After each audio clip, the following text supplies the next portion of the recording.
Assalamualaikum warahmatullahi wabarakatuh. Kami dari kelompok 5 ingin mempresentasikan kesehatan olahraga dengan tema doping darah dan bahayanya. Perkenalkan, nama saya Muhammad Fathu Rizkon, 621141901, beserta teman saya Fatma Nadia Ulfa, 621141902. Baiklah, kita mulai.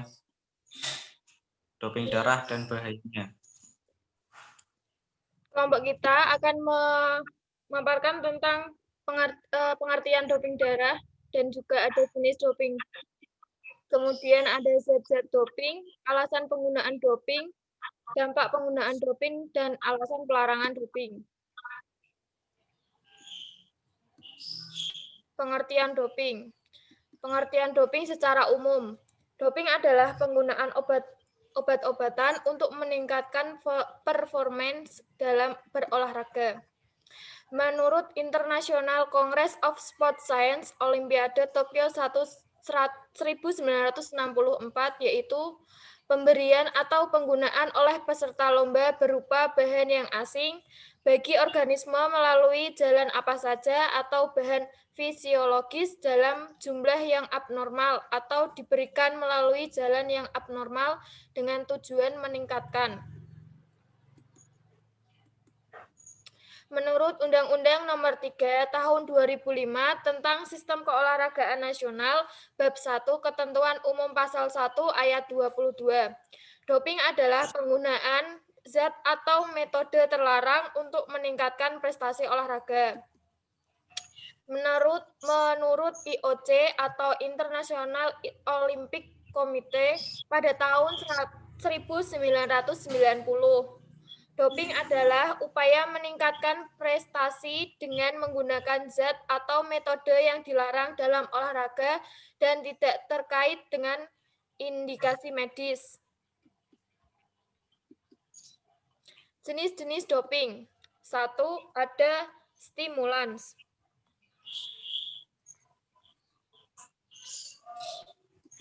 Yang kedua ada narkotik analgesik. Yang ketiga ada kanabinoid. Yang keempat ada anabolic agents. Yang kelima ada peptidase hormon. Yang keenam ada beta-2 agonis. Yang ketujuh ada masking argen. Yang kedelapan ada glucorticosteroid.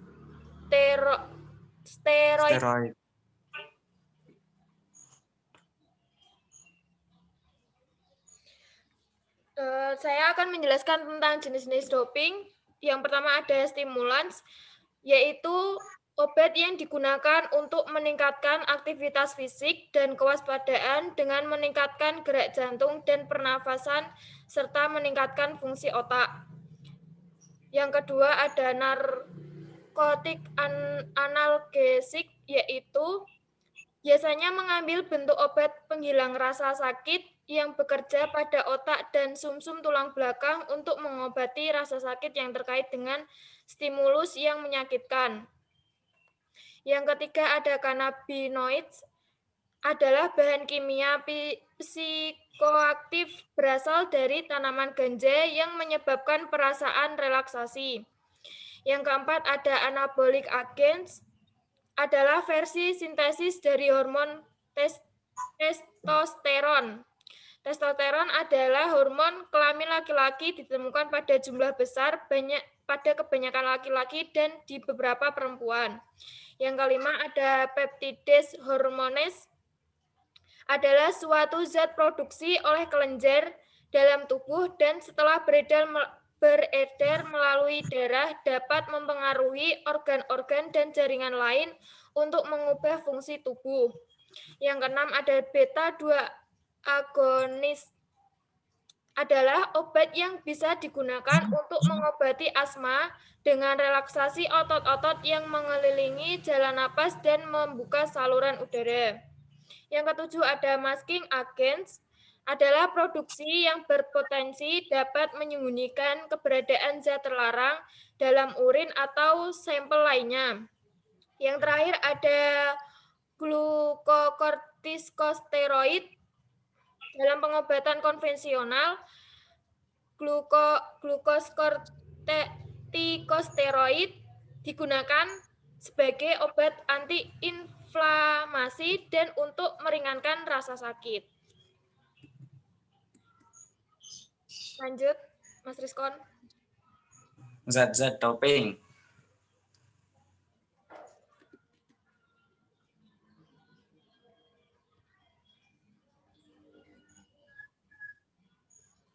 Zat-zat doping ada stimulan, yaitu ada amfetamin, kafein, kokain, ephedrine, dan lain-lain. Yang kedua, narkotik analgesik. Contohnya yaitu ada metadon, morfin, dan oxycodone, dan lain-lain. Yang ketiga, anabolik androgenik. Contohnya yaitu ada testosteron dan balasteron. Nah, yang keempat, anabolik non-steroid. Misalnya clenbuterol dan zeranol. Yang kelima, penghalang beta. Contohnya yaitu acebutol,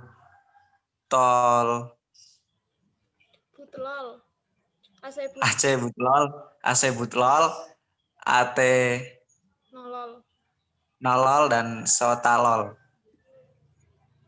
Yang keenam, diuretika. Contohnya yaitu acetazolamid, amiloride, dan clomerodrin, dan lain-lain.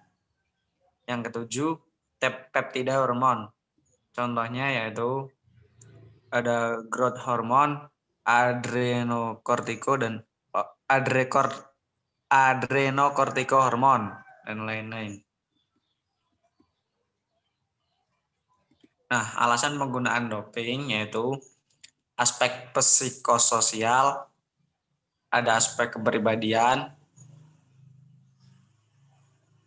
ada juga karena lingkungan sosial individu.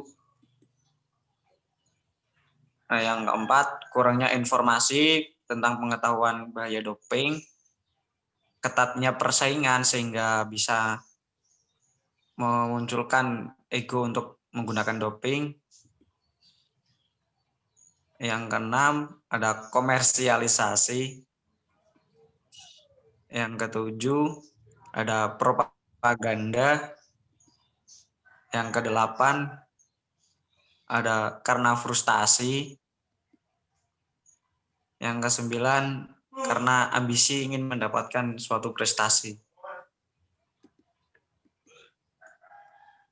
Nah, dampak penggunaan doping ada berbagai macam ya. Yang pertama, konsumsi obat doping pada atlet dapat meningkatkan prestasi yang melampaui batas kemampuan normalnya. Nah, yang kedua, doping dengan suntikan darah akan menimbulkan reaksi alergi, meningkatnya sirkulasi darah di atas normal, dan mungkin bisa menyebabkan gangguan ginjal. Yang ketiga, dampak buruk dari suntikan eritropoietin adalah darah menjadi lebih pekat sehingga mudah menggumpal dan memungkinkan terjadinya stroke atau pecahnya pembuluh darah di otak. Nah, yang keempat, pemakaian diuretik yang terlalu berlebihan dapat menyebabkan pengeluaran garam mineral yang berlebihan. Yang kelima, pemakaian obat analgesik pada atlet perempuan berfungsi menghilangkan rasa sakit ketika haid. Nah, yang keenam, obat-obatan anabolik seperti hormon androgenik, steroid.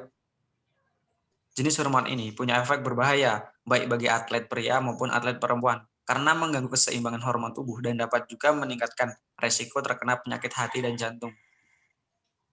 Yang ketujuh, beta blockers membendung penyampaian rangsangan ke jantung, paru-paru, dan aliran darah, memperlambat rata-rata detak jantung. Itu bahaya sekali. Yang kedelapan, human growth hormone, hormon pertumbuhan manusia. Nah, somatotropin menyamai hormon pertumbuhan dalam darah yang dikendalikan oleh mekanisme kompleks yang merangsang pertumbuhan, membantu sintesa protein dan menghancurkan lemak.